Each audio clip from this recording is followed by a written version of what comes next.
Welcome back to a special episode of Intended Consequences, the official podcast of the StrategyCorp Institute of Public Policy and Economy. I'm your host, Sebastian Lebrec. Today, we're talking about the challenges associated with the growing number of seniors in Ontario and across Canada. According to the Ontario Long-Term Care Association, over 45,000 people are waiting for long-term care in the province. This wait list has doubled in the last decade. This bottleneck is only going to get worse. According to the Government of Ontario's population projections, the number of seniors aged 70 and up will jump from 1.9 million in 2022 to nearly 3.5 million in 2046. An aging population has real-life implications for the seniors themselves and their families. Senior care is also top of mind for governments, as capacity across the system and the care continuum needs to increase. To talk about the implications of an aging population and the role of government in addressing the challenges, I'm joined by Cathy Hecimovich, the CEO of the Ontario Retirement Communities Association, or ORCA for short. Joining Cathy is Dr. Philippe Couillard, the former Premier of Quebec. Dr. Couillard also served as the Quebec Health Minister, so he brings a unique perspective. Thank you so much for being here. I really want to put seniors at the center of the conversation today, so let me start by asking, what do seniors want for themselves when it comes to care? Cathy? We know that the aging boomer seniors are going to want different things and need different things as they age. Part of that is because boomers are living longer than seniors have lived in the past. We have far more living to 100 and older than ever in history. So what they want is extended health to go along with that extended lifespan. So they're really looking for supports to stay healthy longer. They want to continue to have purpose in life. Even though they may retire from full-time work, that doesn't mean they want to retire from having a purpose and to live life well and to use their brains. They want assistance in navigating whatever challenges they face. They want people to help them to take care of the details. They want autonomy and choice and decision-making. And lastly, they are going to look for a greater amount of personalization and move away from a bit of the one-size-fits-all approach to seniors care that we've traditionally delivered. I really like this sentence. They don't want to retire from a purpose. I think that's really well said. So we often hear the expression aging in place, Dr. Couillard, but can all seniors age at home with the right care support, or for some it's not really an option? Well, in all the surveys, people always answer the same way to the generic question, where would you like to live your old age? They always answer home. Now, in practice, not all of them, all of us, let me feel included in this, will be able to stay home. At some point, the needs become overwhelming, even with an improved home care system. So people have to be realistic about it, but in general, seniors and those about to become seniors see themselves being independent well into their 80s and staying at home as much as possible, if possible, until the end of their lives. So we often hear that dichotomy that if you're a senior, you're either at home or in long-term care, but that's a massive oversimplification of the continuum of care. So what are the options available to seniors who cannot live at home but do not necessarily want to live in long-term care? Cathy? Well, as Dr. Couillard said, home is only possible if one has endless amount of resources to make that happen. So otherwise, there are various options. Retirement homes are an excellent option because they provide a nice bridge between home when organizing that amount of care in the home is just no longer possible. It also, quite honestly, offers a sense of community and moves seniors away from social isolation, which is a real challenge when you're trying to organize care at home. Social isolation and a lack of a peer group and others to hang out with and do things with is a real challenge. Supportive housing is also an option, and government-funded assisted living are there for seniors as well. And lastly, there is an emerging approach that has been fostered with legislation in a few provinces and states around co-housing, where seniors get together and basically set up cohabitation agreements, buy a house together and care for each other. and pool resources. So those are some of the other options that are out there. Dr. Couillard, in your experience, I suppose as the former health minister, how do these different options work together? Yeah, you have to make them work together, but of course there's some compromise here that must happen because, as we heard before, everything is not perfect. Governments see this first as an obligation to deliver as good services as possible to citizens when they get older, but in general, this is true. But they also see it, let's be frank about it, as a huge cost issue for them in terms of public funding. And then the issue becomes, how do I spend this amount of more extra money? Let's spend it as wisely and as efficiently as possible. And this is where needs and the best practices come together, for example, with improved home care. But as we said before, home care is not appropriate at all times for everyone. So, Cathy, you mentioned retirement homes. Perhaps some of our listeners are not quite clear on what's the difference between a retirement home and a long-term care home, because sometimes the extent of the services also available in retirement homes, it gets really close to long-term care. So can you help our listeners kind of make sense of the differences and perhaps even the similarities, if that's helpful? Yes, happy to do so. I'll just lay the groundwork a little bit. In Ontario, there are currently 771 licensed retirement homes. There are also other structures that use the title retirement home that aren't licensed. Won't get into those details, but let's just say there's well in excess of 700 retirement homes in the province. In long-term care, there's currently approximately 620 long-term care homes.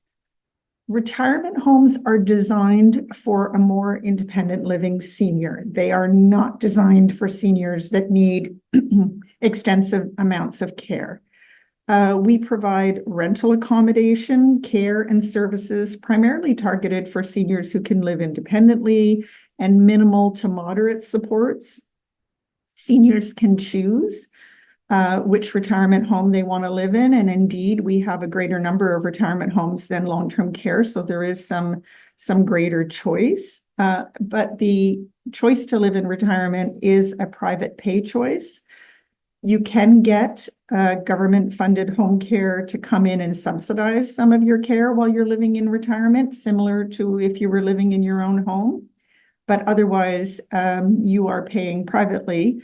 Versus in long-term care, you do pay a copayment for your sort of room and board, but it is more designed for people that require availability of 24-hour care and supervision, more directed towards people that require nursing care and a higher level of technical care. The care is 100% government funded. And as I said, just with a copay for accommodations. And our current wait list to access a long-term care bed in the province of Ontario is well over 40,000 individuals. So it is a lengthy process to both apply and to get into a long-term care home versus retirement homes are generally, we do have some wait lists, but they're not nearly as long, and gaining access is an easier process and an easier application process and admission process as well. So Dr. Couillard, Cathy talked about the Ontario system. I'd be curious to hear you from a Quebec perspective. Is it a relatively similar system, or are there any differences that you believe our listeners should be aware of? Well, the system is quite similar. The important difference, though, is that in Quebec, privately provided long-term care actually almost does not exist. There are a few examples of that, but it's extremely rare. All of it is publicly owned, operated, and funded. We call it CHSLD in Quebec, which is long-term care installations. But we have a lot of private retirement homes, so 1,800, more than 1,800, 1,840, I think, 100 in Quebec, and 120,000 units. So there's a large offer of services and resources. And right now, I was just checking the numbers, 85% plus of residents are 75 years old and older. So it's definitely adjusted to the people getting even older that when this started years ago. which leads to other issues that we will discuss later in this conversation. Yeah, absolutely. And it seems like we've been talking about the healthcare implications of baby boomer aging for a very long time. We knew it was coming, and it's really just beginning. So, why does the growing number of seniors continue to pose a challenge for governments across Canada? Do we need a paradigm shift? Perhaps I'll go to the former politician here, since you've lived and breathed those issues. It's kind of a cognitive bias. This is obviously exponential. And people tend to notice exponential growth only later in the process because the initial numbers, increments are very small, relatively speaking. And suddenly it hits them in the face that, oh my God, this wall is there, the wall that we were talking about. We are just getting into it. And this is something that surprised most governments and most people in elected office. But now we are in the middle of it. So people cannot pretend it's going to be for later. It is happening as we speak, and it's getting actually more and more pronounced with time. So there's only one positive aspect to this change of paradigm. It's that people are forced now to look at options and choose the best options possible for seniors across the country.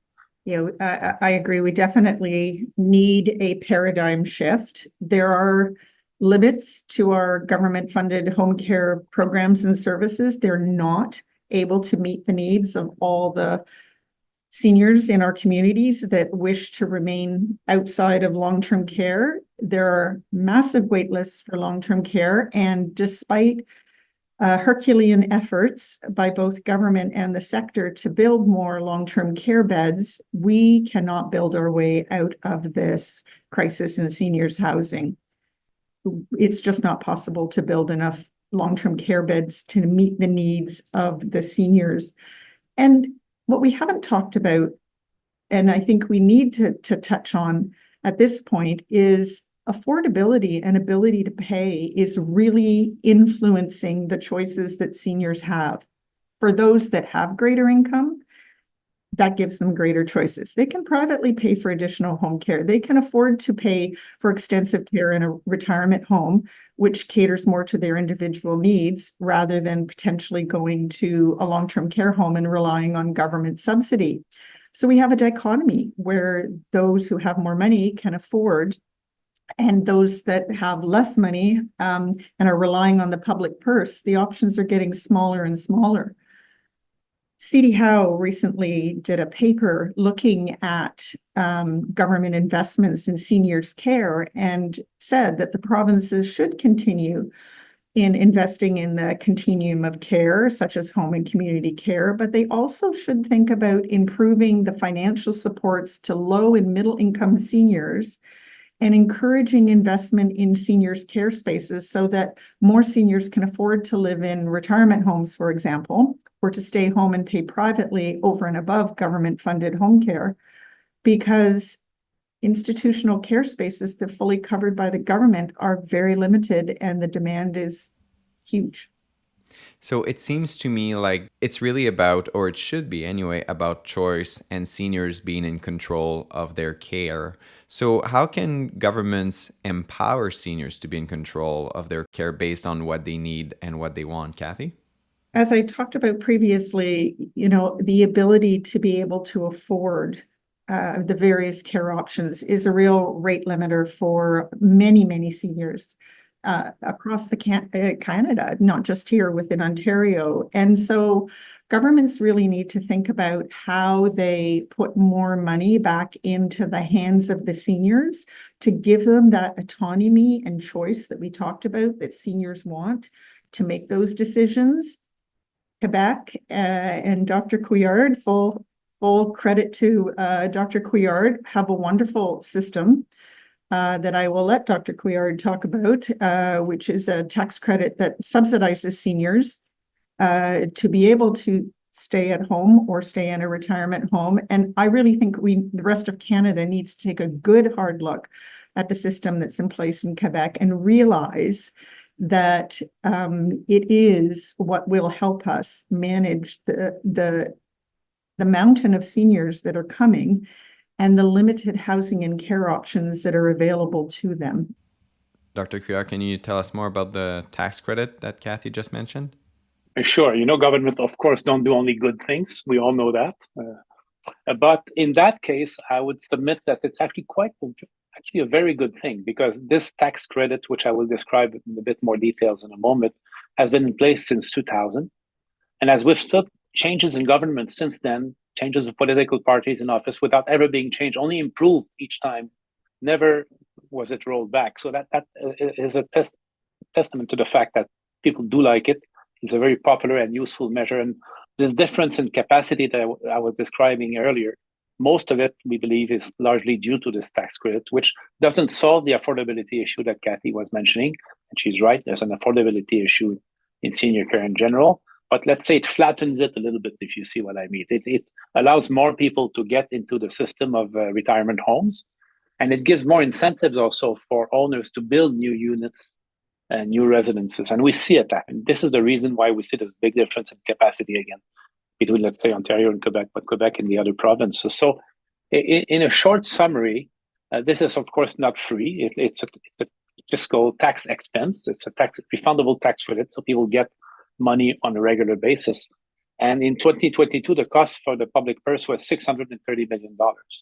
Now, I would submit that this cost has to be fronted by government anyway, because these people must be taken care of. So whether you do it now or wait until it's a catastrophic situation, it should not be discussed. People have to front the issue as soon as possible and make it as efficiently as possible. So more than 400,000 people benefit from this tax credit. Interestingly, 2/3 are women, 1/3 are men. Most of them, are, of course, are elderly, but you become eligible after 70 years old. And the aspect of it, which is interesting, is it's agnostic to where you are. You will be eligible to the tax credit if you are at home, so you can deduct expenses linked to you staying in your home. But also, of course, if you're in a retirement home or in a condo, it follows you. You don't have to reapply because you change location, which is a big problem in senior care in general in many countries, is that budgets are allocated depending where you are.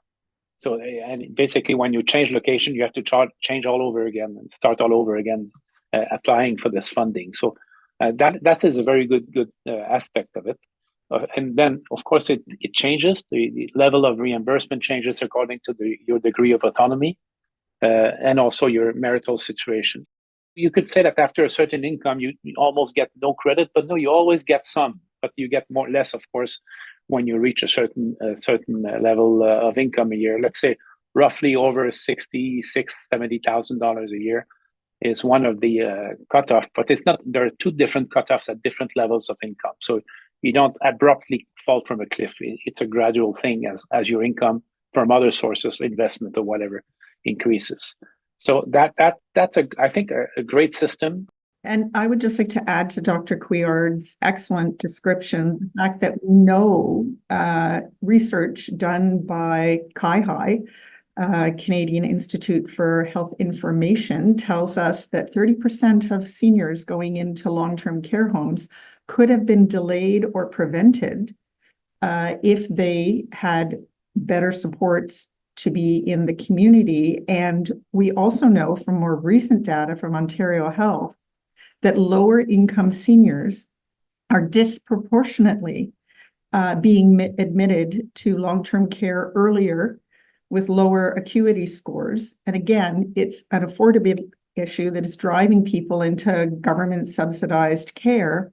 Alternatively, we also have people sitting in acute care hospital beds that are alternate level of care that could potentially be safely cared for in retirement home or home with additional private pay home care, but affordability limits them. And so what Quebec has done by giving the seniors a refundable tax credit that gives them some cash flow to actually address some of those financial challenges, to build a stronger system of retirement home care that is more affordable to them, but also to give them autonomy and choice in making those decisions. It really does help to blunt the demand. We look at our demand for long-term care in Ontario, and it's more than 10 times the demand in Quebec. And yet we are not 10 times greater in senior population than Quebec. I think it's only 3. So Quebec is doing something right, and the rest of the country could do well to take note and to listen and to learn a little bit from that.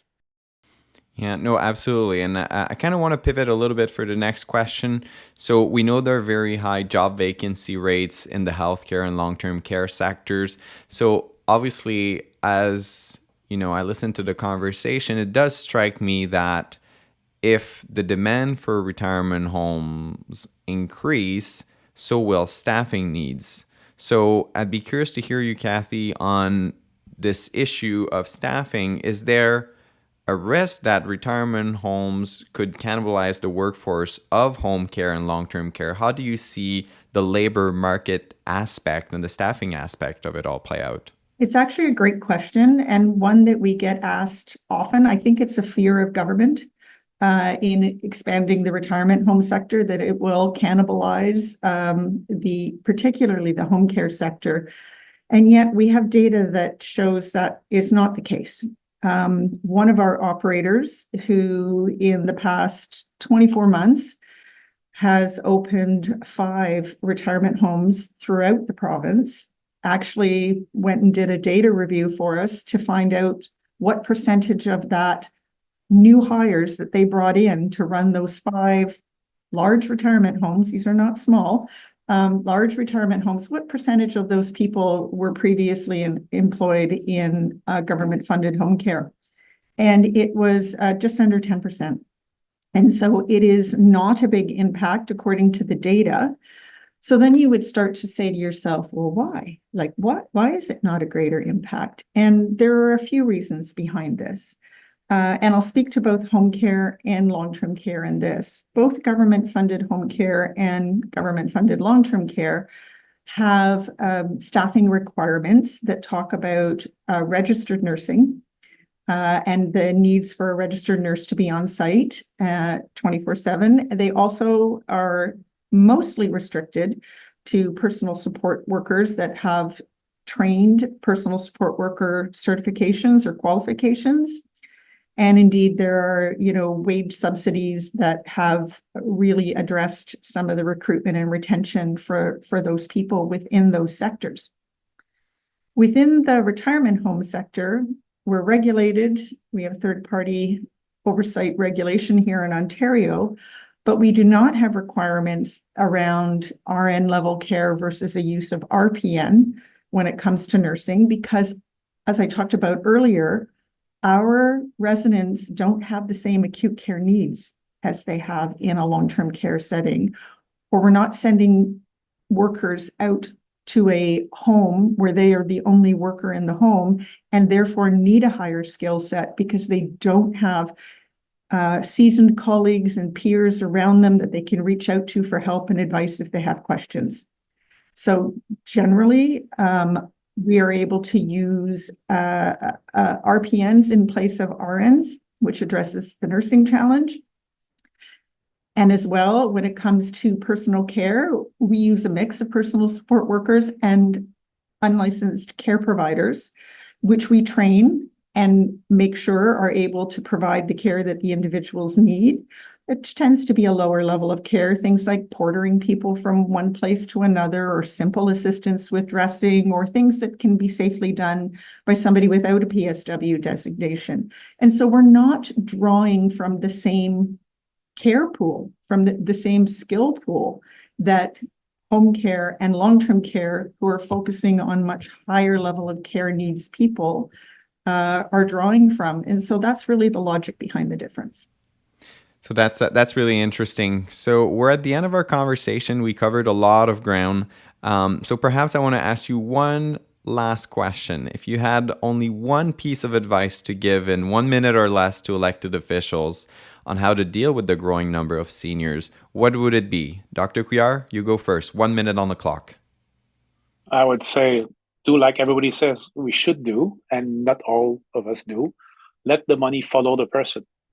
Let the person choose, makes his or her choices about where they want to live their years, and let's make sure that they are properly evaluated and guided and compensated where they are, so they don't have to move in order to get access to public funding. That is something that is quite important. Second, allow time and measures to compensate for not only the affordability issue that we discussed earlier, but the transition issue.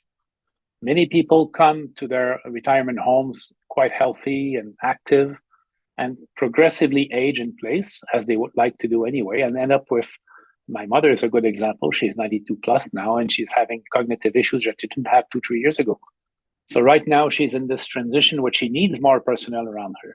But this is something that also should be taken into account. It's not a fixed image. It changes with time always. That's really well said. Cathy?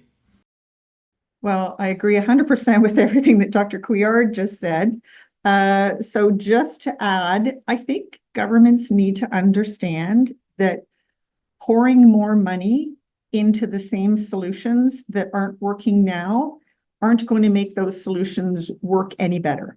It is really time to start thinking differently, trying new approaches, understanding that seniors need more choice and more autonomy, and putting the money back into their pockets. As Dr. Couillard said, the funding needs to follow the senior, not the organizations or the institutions that care for them, but fund the senior and then give the senior more choice, more autonomy, more ability to work with their family and their caregivers to figure out what's right for them and what meets their needs.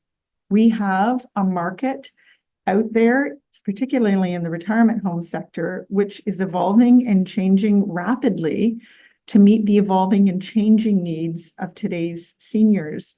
We can grow, we can build far faster than long-term care. And so incent the seniors and incent us to choose us and to meet those needs and to do it with care subsidies that will allow it to be a more affordable option for them. So I suppose this brings us back to an earlier question about needing a change in paradigm when it comes to both choice and having the money follow seniors instead of the organizations or the institutions.